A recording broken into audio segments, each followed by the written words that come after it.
Today's podcast is brought to you by Cascade Health Alliance.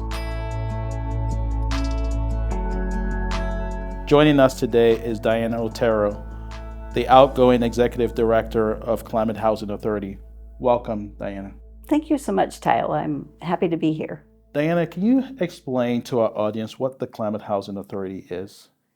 Sure. So we are we're a very unique organization. There's nothing quite like a housing authority, but it's chartered by state. We're a nonprofit, but we are also governmental.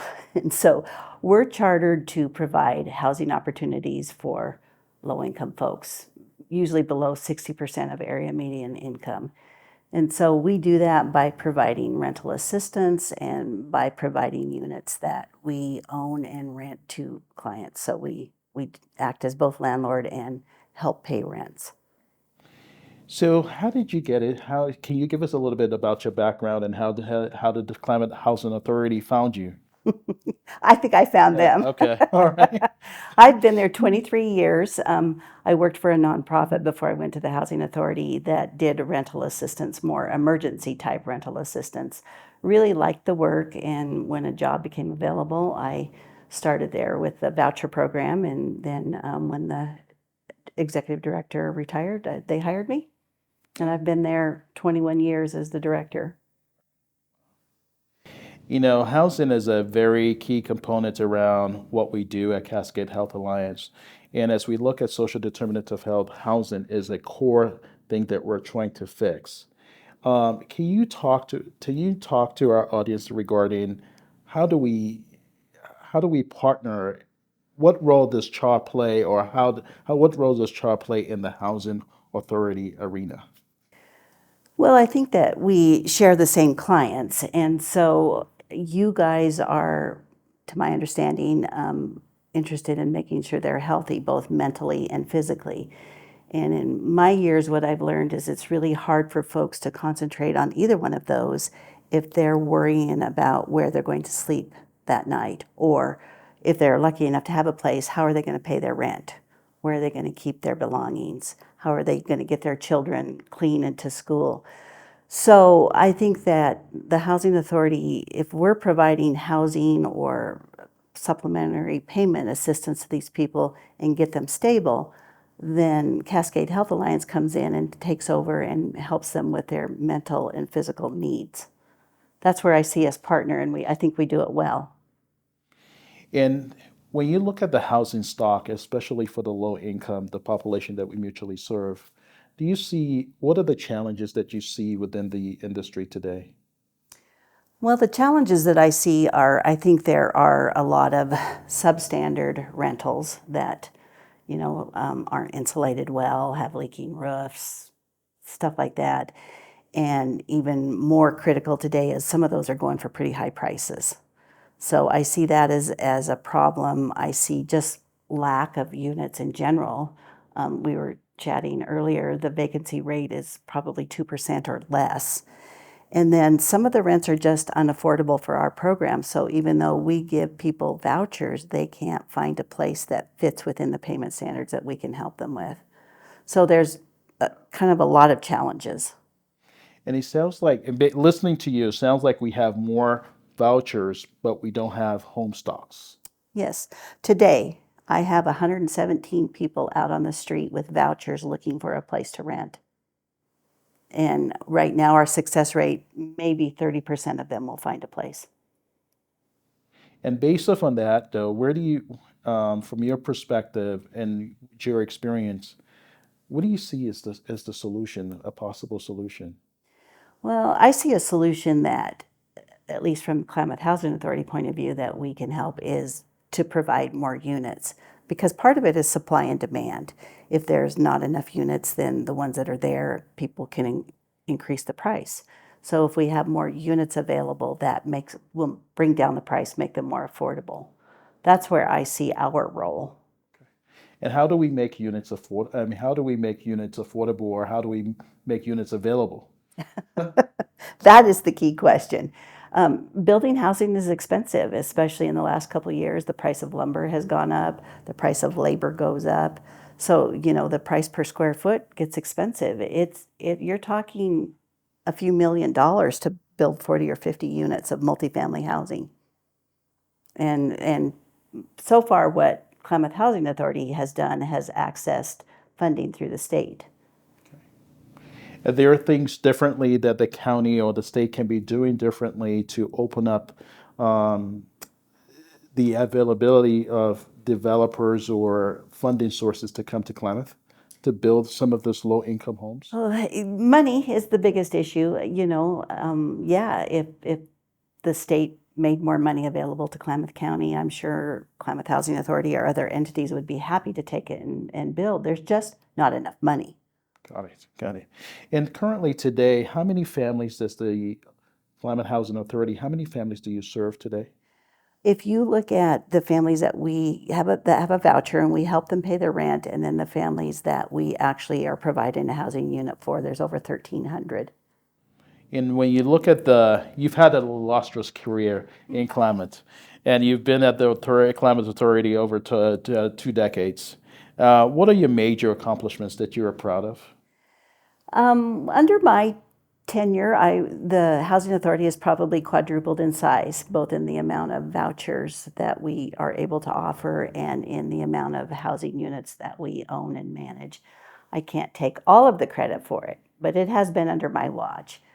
I think I'm most proud of the units that we've been able to build for veterans. We've built 3 different small veterans projects that are specifically for veterans, and that's a very heartwarming. I go home at night feeling good about that one.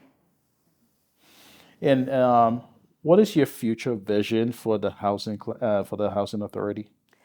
Well, we've really moved into self-sufficiency issues. Our mission has always been, at the end of the mission it says, and help families move towards self-sufficiency. Up until the last 3 or 4 years, we haven't really concentrated on that, and we've started to make that a key component where we have opened up a home path program where we do financial coaching, first-time homebuyer counseling. We're going to hopefully have a down payment assistance program.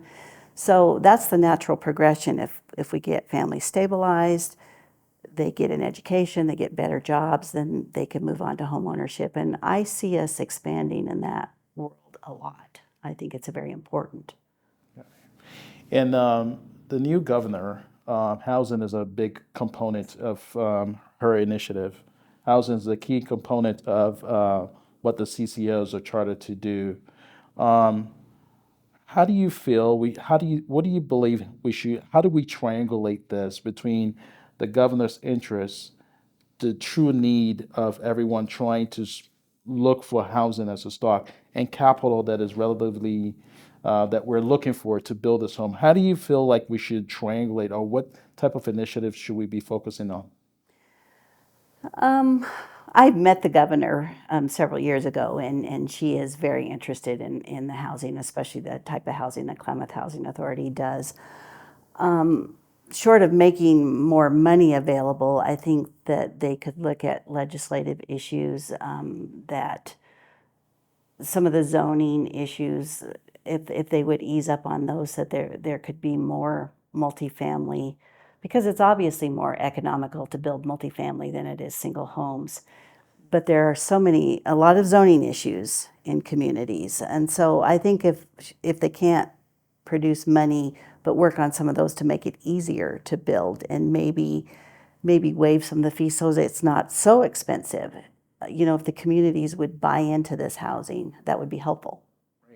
You've dealt with a lot of developers because you do have housing that you're both the owners and the landlords, and the property manager, so to speak.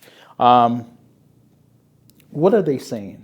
What are they having the same issues in terms of zoning and capital in order for them to fulfill this need that we mutually want? Yes, I think every community in Oregon is struggling with some of the problems. Some are more further along. Like Bend has done some pretty amazing things as far as opening up opportunities to build more housing and easing up on some of the restrictions. as far as waiving some of the system development charges, things like that. Every community could use those type of help, and I think some are just further along than others. So is it more of a statewide legislative issue or is it a local legislative issue? I see Or is it both. okay? I see Okay. both. Okay. So we have a lot of blighted property in Klamath, and there's a unique opportunity for our members for us to partner with the housing authority or any type of nonprofit that feels like this is their mission. What are your take in terms of the blighted property, and how do we fix that issues within the community itself? Well, I think some of the ways they can fix it and would be if they give incentives to people that own the homes, because there's a lot of blighted houses that are just sitting boarded up that maybe the original owner passed away and the family stuck with this house and they don't know what to do with it, so they don't do anything and it just continues to deteriorate. So I think incentives for homeowners to fix their properties up.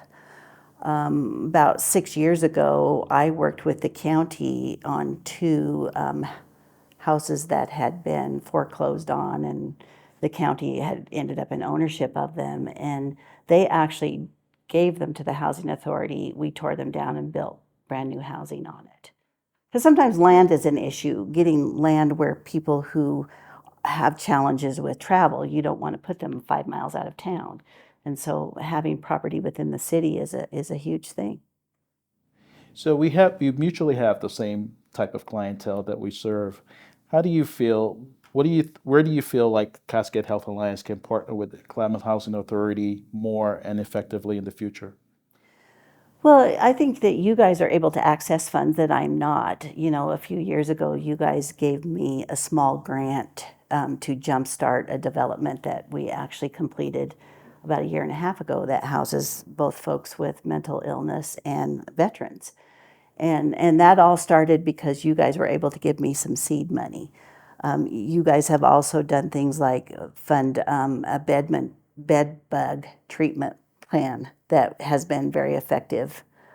So I think we could get creative and look at ways that if you don't have $6 million to give, that we could do smaller amounts, and maybe impact some of the places that people live. Even, people ask me what can organizations do? People could start maybe a security deposit fund where folks could come and apply, because sometimes that's a barrier. They find a place, but our program doesn't pay for security deposits. So that's one place. And then we have people that they get into our housing and we go to do an inspection 6 months later and they're sleeping on the floor because they don't have beds. Or they don't have a dining room table, or things like that could, once we get them housed, could make their livability better. Diana, thank you so much for Well, your thanks time. for having me. And thank you for the work that you've done, and we wish you all the best in the future. Thank you.